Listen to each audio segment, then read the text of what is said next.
I was at the retreat, our ninth annual Soulful Self-Care PJ retreat, and we also threw it a summit this time, and both of those combined was amazing. We had women that walked away sharing their story that nobody else in the world had heard before. Sunshine, good to see you again. Had to walk out to let you back in. Stuck in a storm of a relationship. Lost my fire. Oh, and I forgot about me for way too long. But it's rolled on. Now there ain't no shade around here. So it's really great. One of our speakers, Mia Hanks, she came in and she shared her story for the first time about what was happening in her world. And I can't share it right now. It will come out in January because it was a sacred space. But then we do these breakout sessions. And during one of the breakout sessions, Angie Grimes, who's one of our speakers for the weekend, I saw this like gaze on her face. And I was like, do you want to go talk? Because that's what I do at the retreat. Like I watch for moments where maybe somebody's getting the aha moments and I want to take them away and let them embrace that aha moment. So in that moment, she shared how she was being inspired and being called to share her story where only four people in the world knew her story. And even I didn't know, and I've known Angie for quite a little while. And so I was like, hey, let's share it. And then she shared her story, and it was so powerful. It was her life journey from a little girl to who she is today and how it shaped who she is today. It was so powerful. So it just warmed my heart, Neil, because here we are, we're creating this space that I've always wanted to do over the last 9 years of giving the people, the women there, the opportunity to be open about who they really are. And it just goes to show, because people ask me, why the no makeup rule? And this is exactly why this example is when we take our makeup off as women, we take off our mask. We become truly, not just authentically as we hear on the inside somewhat, but even on the outside to where it gets to our soul. And so these women, like these two women are two of the prime examples of the 20 women that we had that really opened up over the weekend and shared who they were. So it was amazing. It was everything I wanted it to be, everything I've prayed for it to be, and everything that I wanted the ladies to receive. That's fantastic, and that's the power of retreat. So Yeah. much uh, caring, sharing, and developing, and everyone has plans to come out of this, don't they? Yeah, it's really great because we do like one of the ladies before she left on Monday morning when we checked out of the house was she's like, Pearl, I watched you take us on the journey the entire weekend. Like we come in, we get to be vulnerable, we get to have fun, and then it's a little bit of work, and then it's some hard work, and then it's a transformation. And it's so great that people see and feel and walk away with what my vision is. You're a business owner. We have these plans for our business. We want our clients to get the journey that we're putting out there, and it's just heartwarming to see that journey unfold in front of your eyes at something like this retreat. No doubt. And that's the power of it. And everyone gets together. There's new opportunities and new things. And so that leads off from the retreat to some new opportunities and new things. Update us there. Yeah, so the really great thing is I'm a say yes to your life coach. It's really important for me to help women to learn that we're more than our titles, we're more than volunteer, we're more than a wife, a mom, all those things that we tell everybody we are. I love to coach women to step into who they truly want to be. And this retreat, again, showed an example of one of the ladies that I've worked with since last year's retreat. So Moni, she had a vision of becoming a virtual assistant here. She lives here in the US to have her value be worth what she's charging. And so from last year to this year, she's launched her business. She left her corporate world job at a big university and she's launched her business. And she presented with us over the weekend. She got an opportunity, not only she launched it, but she was a sponsor. So she got an opportunity to speak at our retreat. And so to watch, your clients like this, it's like watching our little kids like bloom and become these people that they are. And so out of that retreat, I have another client I'm working with, Melissa is her name, and her and we had our first meeting the other day, and she's like, wow, you told me finding my joy list was going to be hard. And by the time we got done with the call, she goes, now I get why. Because one of the things that I love to do as a say yes to your life coach is to help you identify what your joy is. However, why is it bringing you joy? Like we're going to break it down. In that first phone call, it took us an hour to break down one of her items on her joy list. And so the bottom line is we can walk around this world, we can wear our titles, we can be who we say we are, but inside, do you truly feel it? Do you feel like your cup is overflowing? And so that's where we're on the journey now. So now, we're starting, I'm taking on 4 more clients this month. And so if you're listening and watching us and you are ready to say yes to your life and release the titles and learn how to live for you and your titles come afterwards, that's what I'm here to help my clients do. Absolutely. That's exactly. And you told me the retreat's almost full already Yeah. for Oh next my year. gosh, it's so cool. So next year's our 10th one. Next year's our Jubilee. We're going back to the Gulf Shores of Alabama. I love my hometown of Tampa, and I really love doing my retreats at the Gulf Shores of Alabama. So we're going back next year. We had 25 spots that we opened up. We only have 8 spots left today. And, like we're not even a month from the retreat just closing up. And so we have 8 spots left. And the really cool thing, Neil, and I don't think I shared with you previously, is the house that we have is right front center on the beach. It's facing the beach, the pool, everything. But the name of the house, Neil, you're gonna die when you hear. When I looked it up, I always look for God moments when I'm finding my retreat homes. And the house is called, and this is no lie, it's called The Pearl. Oh, that's perfect. Yeah. It goes great for our 10-year anniversary, So we're doing some really fun things. We actually, this year, we launched a private oceanfront room that you can get on your own. So you can have a VIP room. It's a little bit more money than a standard ticket, but you get to have your own oceanfront room, king size bed, and you also get all the perks with it. So you get to come for a VIP. So you get to come the day before all the attendees come. So you have a little more time on the beach. You also get a massage session, and you're getting a full photo shoot with that. So we have one of those left. We sold four. We had 4 open. We sold 3 of those that the day we launched. So if somebody's waiting and wondering, they just have to go to wslivingretreats.com to grab your spot because next year being our 10th one, we have some really cool things planned.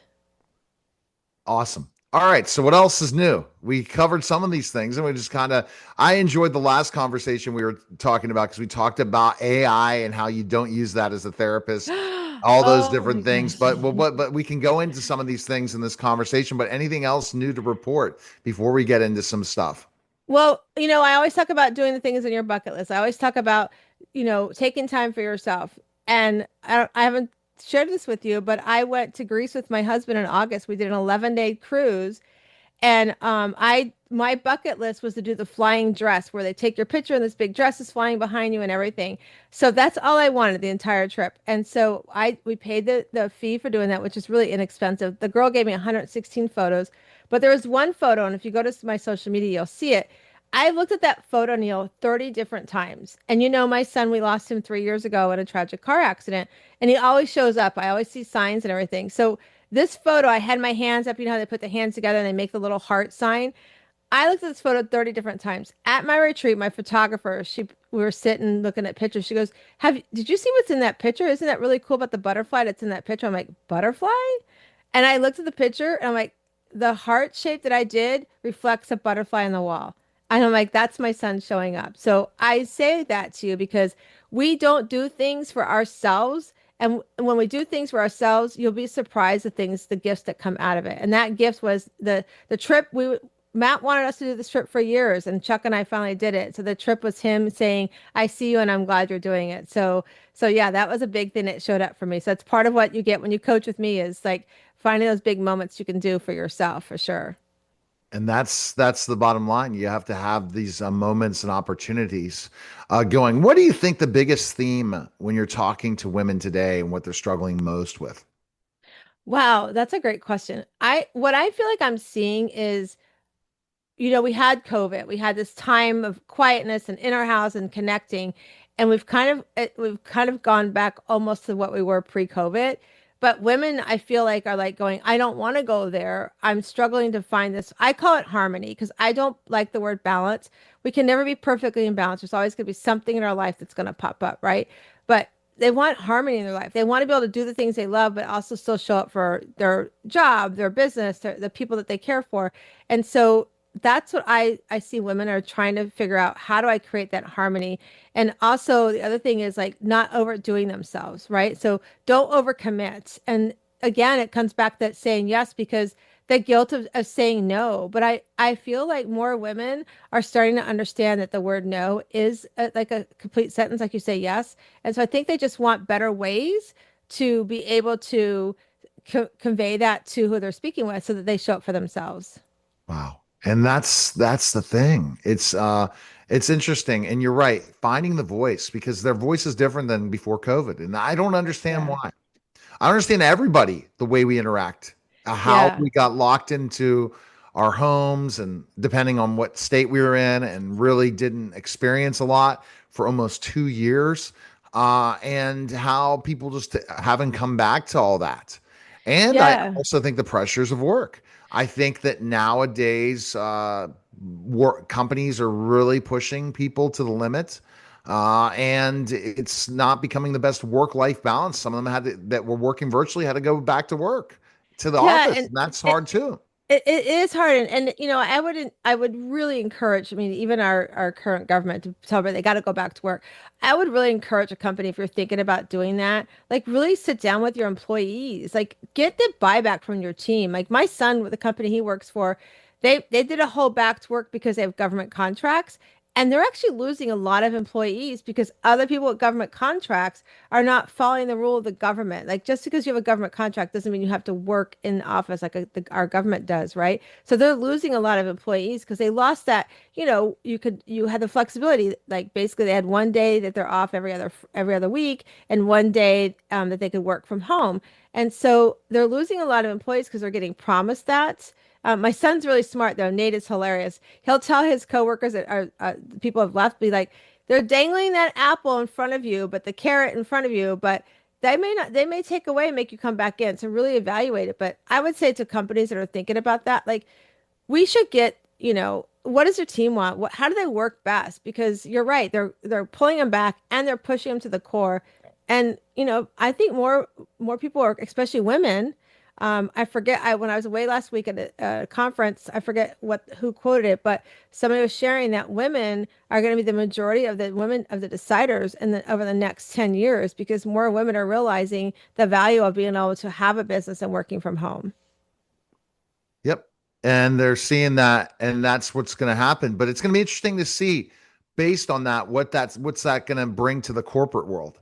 Is Yeah. smaller companies, just so many different things. But you're right. Then it's about women knowing their worth, Yeah. knowing what to charge, but also knowing what to do when their business grows, when it develops, anything, or the challenges of the day-to-day customer service with the trying times that we're dealing with today. So a lot of different stressors that maybe their significant other's not used to, and things like that, and that can cause a lot of friction and stress and kids, and they have to do all these things versus the days when they would go to work 9 to 5, come back, and then everything was turned off. When Right. you're running your business, you don't turn off a lot of times. You don't have those opportunities. You work different hours, and that's Right. different for everyone in the dynamics of the family to understand that. Yeah, and I think it's really important, especially like bringing it back to the family. You know, when I work with my women, especially in the old day, we called stay-at-home mom. I hate that word and that sentence because we don't stay at home and eat bonbons all the day. We're doing, you know, they're probably doing laundry, you're probably cleaning, you're probably cooking, you're getting stuff ready for the kids, whatever the activities are. You're really a CEO mom is what I like to call it. You're running a household as a business, right? And so having the opportunity to run a business from home and then, you know, when you walk in the door, if you're working outside the house, whether you're an employee for somebody or you're an entrepreneur, you still have to come home and run that business of the household. And so I work with my clients to be like, listen, communicate your realistic expectations to those in the house, including your kids. Like, you know, at a young age, your kids can learn how to put silver in, you know, silverware away, or they can learn how to put their clothes. They may not do it perfectly, but it's like when we teach a dog, right? And I'm not saying our kids are pets, but if you think about it, I have a puppy right now. I'm teaching her how to sit, how to stay, how to do the things she has to do at a puppy age. So when we teach our kids young how to do things that they can do around the house, it helps communicate and set up the realistic expectations around the household so we're less stressed out when we come home and have to deal with the new world of what the demands are on us. All right. The best place people can go is where? and Best schedule, place you can go. for the retreat and everything. Yeah, I would say start at wsliving.com. That's wsliving.com. But if you want to go directly to the retreat to get one of the last 8 spots, wslivingretreats.com, and you can get all the information there. All clean.